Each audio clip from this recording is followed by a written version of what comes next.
인텔 코어 울트라가 이제 나왔습니다. 여러분은 궁금해하실 겁니다. 사야 할까요? 사지 말아야 할까요? 아시다시피 좋은 걸까요? 좋지 않은 걸까요? 아직 채널에서 코어 울트라고 나오 7 또는 다른 제품에 대한 벤치마크 영상을 보지 못했다면 이제 잘 보셨습니다. 이 영상에서는 코어 울트라 20S 시리즈를 선택해야 하는 7가지 이유와 선택하지 말아야 하는 5가지 이유를 말씀드리겠습니다. 이야기하자.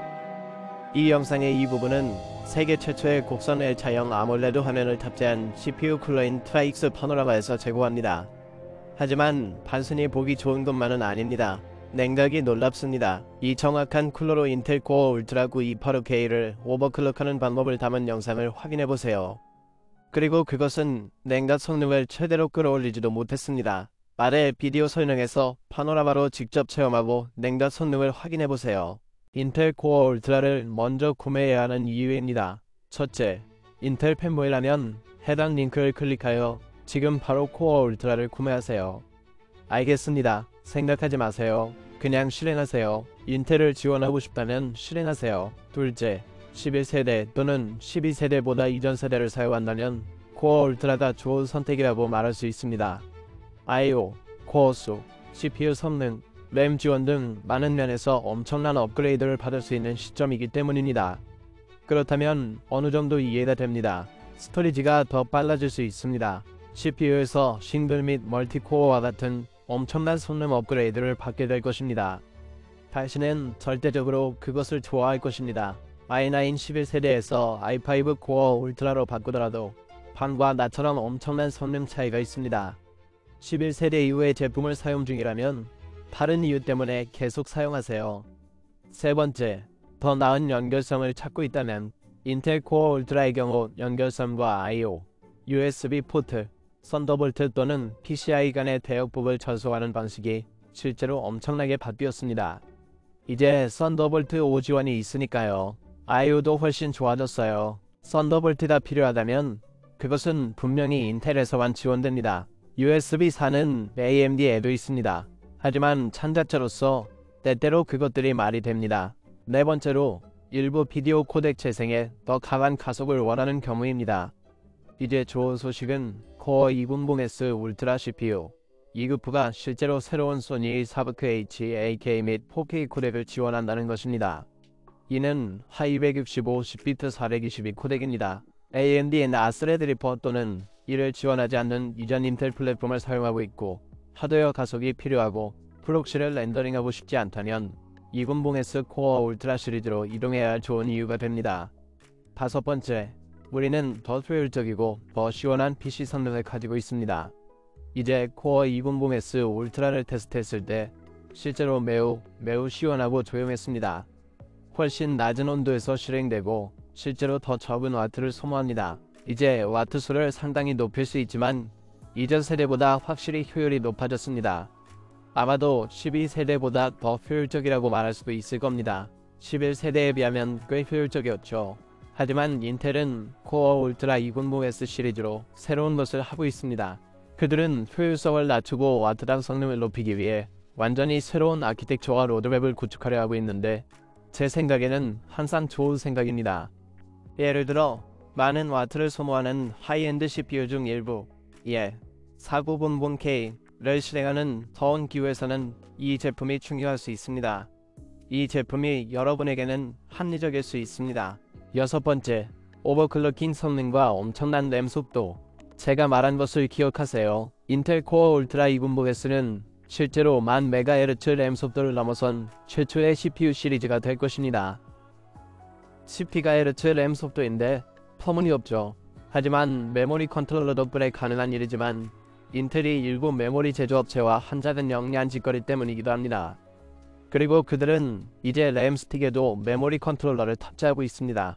지금은 UDIM이 아니라 CUDIM이라고 불립니다. 그리고 그 C는 아마도 컨트롤러를 의미할 것입니다.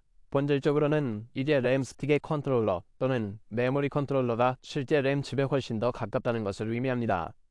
그리고 CPU와 동기화되어 실행됩니다. CPU가 그렇게 빨리 실행할 수 없다면 CPU에 전용 칩이 있어서 더 빠르고 안정적으로 실행됩니다. 좋은 소식이죠. 아직 스튜디오를 한 번도 본 적이 없어요. 그래서 언제 출시될지는 의문입니다. 하지만 다른 사람들이 그것을 가지고 있는 것을 봤습니다. 천천히 출시되고 더 인기를 끌 것입니다. 저는 CUDIM 이곧 일반적인 UDIM을 초월할 것이라고 생각합니다. 왜냐하면 더 안정적이고 아시다시피 더 나을 것이기 때문입니다. 일곱 번째, PCIe 레인을 더 원한다면 인텔은 이에 대해 많이 언급하지 않습니다. 하지만 새로운 콜트 2분봉 S 시리즈는 실제로 이전 세대의 20개가 아닌 24개의 PCIe 레인을 가지고 있습니다. 따라서 이제 GPU X16을 모든 PCIe Gen 5, 하나의 M.2, 두 번째 M.2, 모든 PCIe Gen 5, 그리고 칩셋에서 얻을 수 있는 것을 실행할 수 있습니다. Gen 5 스토리지, Gen 5 GPU 등이 중요하다면 콜트 2분봉 S가 가치가 있을 수 있습니다. 동시에 AMD는 리젠 7000 이후로 24개의 PCIe Gen 5 레인을 보유하고 있습니다. 이제 단점과 특히 크리에이터로서 콜트 2분봉 S 시리즈를 구매해서는 안 되는 이유는 무엇일까요? 1. 2. 최고의 책 은행. 당신이 가진 모든 달러에 대한 최고의 성능을 찾고 있다면 이 CPU는 당신에게 적합하지 않습니다. 몇 가지 이유가 있기 때문입니다. 크리에이터로서 PC 조립을 위한 최고의 뱅크를 찾고 있다면 채널의 모든 영상에 있는 영상 설명 아래에 조립 가이드가 있고 스마트 링크도 있습니다. 그러니 어떤 동영상을 클릭하든 아래 동영상 설명에 있는 링크를 클릭하면 가장 최신 동영상으로 이동합니다. 이 동영상을 시청할 때마다 해당 동영상 중 관련성이 있는 최신 동영상이 표시됩니다. 하지만 이 영상을 시청하다 보면 이 모든 빌드 가이드가 여러분에게 도움이 되고 책에 쓸 돈을 가장 잘 모으는 방법을 알려준다는 걸 확신할 수 있을 거예요. 그리고 몇 달 전에 12세대, 13세대, 14세대를 추천했을 때 제가 옳았습니다. 이제 성능 벤치마크를 보면 그게 예약 옵션에 가장 좋은 은행이라는 걸 알 수 있거든요. 그래서 제가 갈 곳은 콜트 2분봉 S 시리즈가 아니라 그쪽입니다. 두 번째, 12세대를 사용하고 13세대, 14세대를 건너뛰고 코어 울트라로 갈 거라고 생각한다면 저는 그렇게 하지 않을 것입니다. 이미 LGA 1700 소켓을 사용하고 있다면 더 나은 업그레이드 옵션은 14, 900K 또는 900kHz로 가는 것입니다. 새로운 마더보드로 가는 것보다는 훨씬 더 나은 책값을 포괄할 수 있는 은행이 될 것입니다. 더 비쌀 것이고 반드시 그렇게 많은 성능을 얻을 수는 없습니다.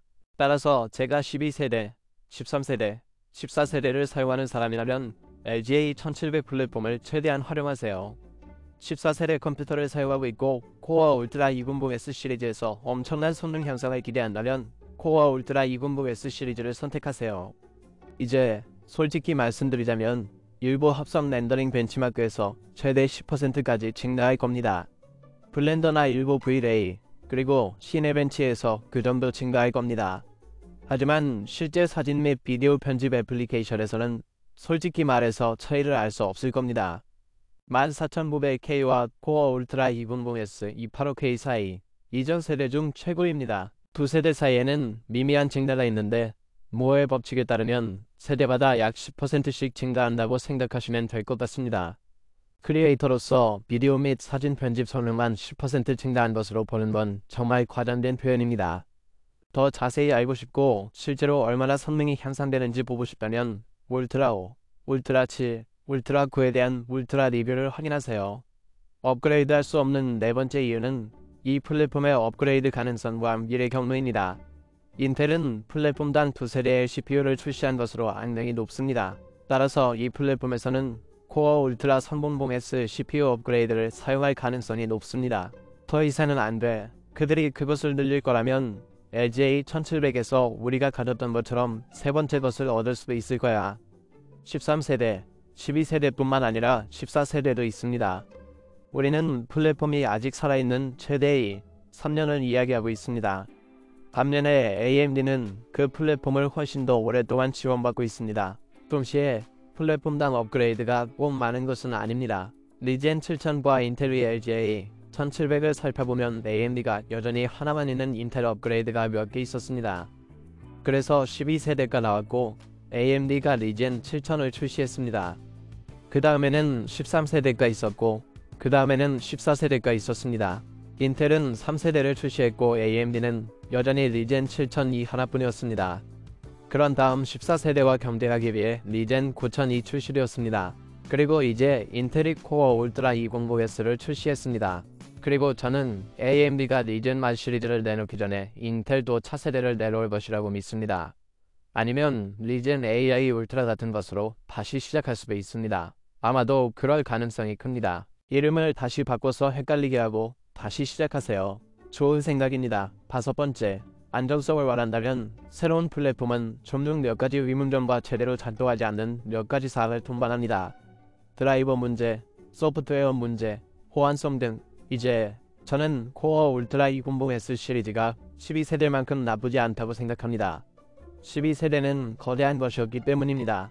DDR5, DDR4가 있었는데 둘 다 동시에 작동했습니다. 전체 하이브리드 아키텍처는 모두 새로운 것이었습니다.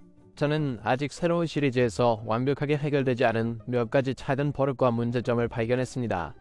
크리에이터이고 최고의 기능을 원한다면 항상 이전 세대를 선택하는 것이 좋습니다. 더 저렴할 뿐만 아니라 더 안정적인 성능을 얻을 수 있습니다. 6번째 이유는 코어 울트라 200S가 19 코덱을 재생하기 때문에 특별하다고 생각한다면 하드웨어 가속입니다. 마지막으로 소니 4부급 H 재생에서는 하드웨어 가속을 얻을 수 있습니다. 나쁜 소식은 사실 동시에 좋은 소식이기도 한데 이 동일한 기능이 11세대의 모든 인텔 CPU 2급부에서 지원된다는 것입니다. 따라서 11, 600K, 12, 13, 14세대를 사용한다면 모두 지원되고 코어 200S 울트라 시리즈에서는 특별한 것이 없을 것입니다. 따라서 이전 세대를 사용하고 아래 비디오 설명에 있는 빌드 담당자를 확인하면 동일한 결과를 얻을 수 있지만 비용은 줄어듭니다. 저는 그렇게 할 것입니다. 그리고 이것이 장단점입니다. 제가 놓친 것이 있다면 아래 댓글 섹션에서 찾을 것입니다. 여러분이 저를 도와주실 거라고 확신합니다. 아래에서 만나요. 고맙습니다. 여러분 안녕히 계세요. 안녕.